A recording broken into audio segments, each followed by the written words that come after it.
Hey, happy Friday, everyone. Hope you are doing well. Hope is a good day for you. It is a good day for me because the Bible tells me that this is the day that the Lord has made. Let us be glad and rejoice in it. So I hope you're having a good day. It's the weekend. Um, Today is the last day of the work week, and we have the weekend upon us. And hopefully, you have a good weekend coming up, whatever it is that you're doing. And this is In the Raw, unscripted, unpracticed, unedited conversation. We've been talking about that we've been made to make a difference. We exist on this earth because we are here to make a difference in somebody else's life.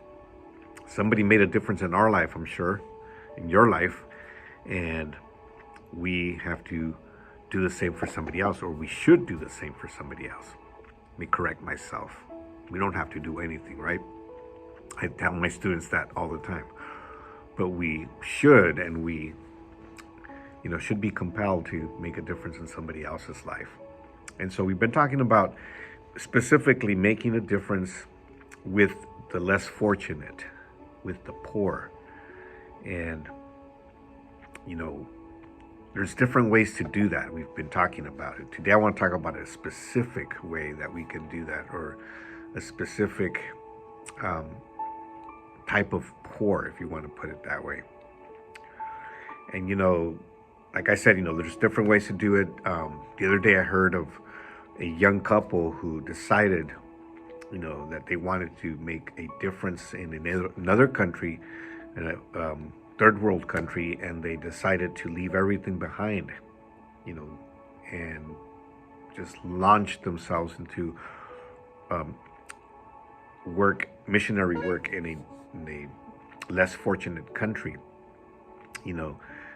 They're young, they don't have any children, they left their careers, and they said, we want to make a difference in people's lives abroad, in another country that is less fortunate. And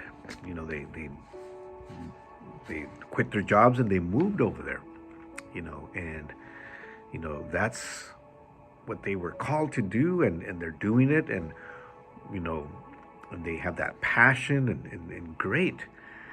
But you might not be thinking about going to another country right now, to make a difference in someone's life.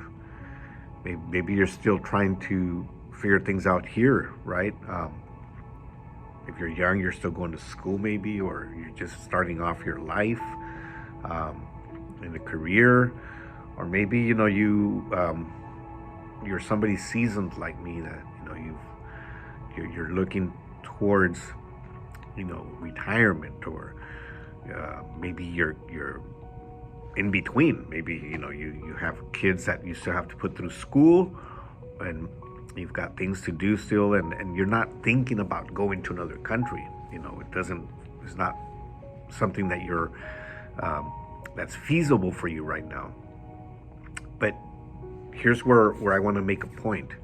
I know the problem of poverty in the world is huge, and you probably think that you're not going to make much of a difference somewhere else.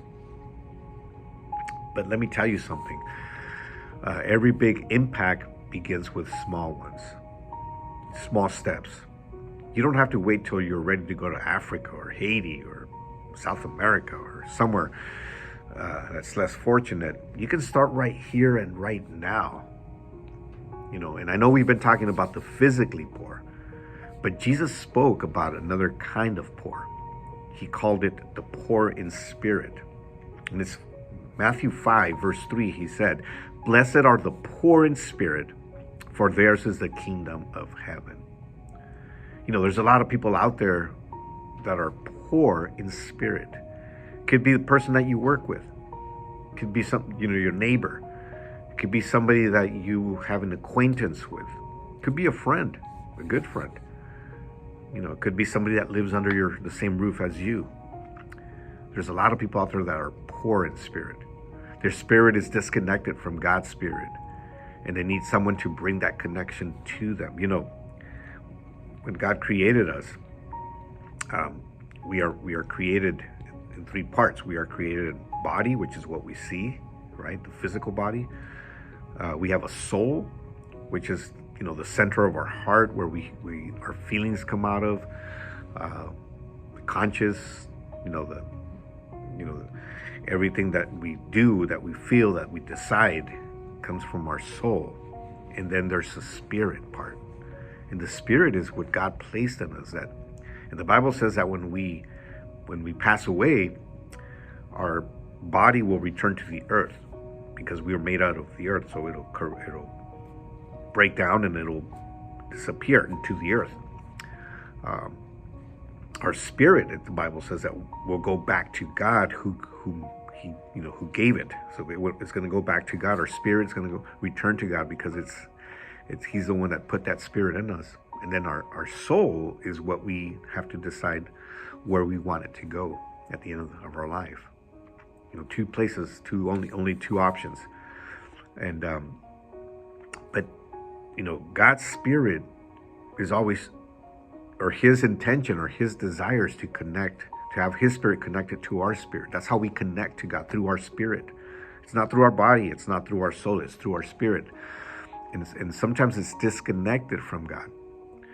And so we need to make sure that our spirit is connected to God, and then we need to go and look for those poor in spirit. Those people that are poor in spirit means that they're not connected to God. Their spirit is not connected to God.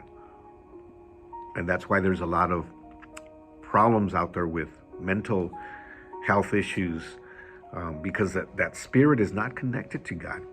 And people get into depression, people have anxiety, people have all this mental situations because of that spirit that's not connected to God. And maybe God is calling you to make a difference with the physically poor someday. But the truth is that God is calling you, and is calling all of us actually, to make a difference with those that need salvation, those that are crying out for a solution, for a breakthrough in their lives. They're crying out for freedom from the chains of oppression, of addiction, of depression, like I said, anxiety. Those that are poor in spirit. And you don't need much to help them. All you need is compassion.